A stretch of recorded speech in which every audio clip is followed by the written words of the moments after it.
So I want to talk about some of the e-commerce implementation mistakes that we see that I think will mainly help clients, but it could help anyone. So clients, but meaning like the actual e-commerce business itself, not so much the agency. Number one, I think, is underestimating the product data. I think a lot of companies don't realize how much work it is to make sure your product data is good and ready to get uploaded to a system.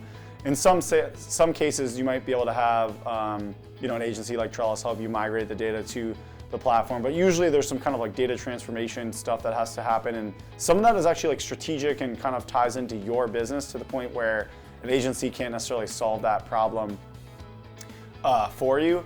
One of the other common problems is definitely bad requirements gathering, not thinking through the requirements. That's a really important process, is making sure everything's kind of thought through as much as possible up front. Another thing is people underestimate the templates, like all the different kind of aspects of the site that people are going to be going to. Just even a basic e-commerce site has a lot of templates. You have cart, you have checkout, you have the order success page, you have the account pages. You have all these pages that you might not like. People focus on the home page or the key pages and they forget about all these other templates. So it's really important to think about all the templates up front so you know what you need to design and build and don't forget anything. A good example is you might have different variations of the product template for different types of products. So that's something that you might want to think about.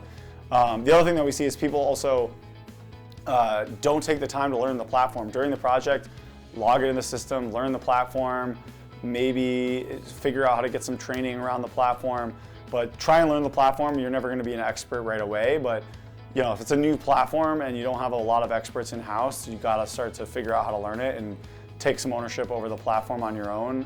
Yes, the third party can help you with this, but you don't want to be so reliant on every little platform thing with a third party. So you definitely want to be able to go and log in and do things on your own.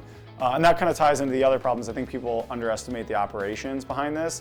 E-commerce is a very operationally driven kind of business type, and you have to be thinking about operations. How am I going to fulfill all these orders? How am I going to ship them out? How am I going to route them, make sure shipping's affordable for my customers and for me? Maybe you have multi-warehouse. How do we handle the inventory? So thinking about the operations is really, really critical. So hopefully those things help you think about some of the stuff that needs to go in a project before you get into your next project.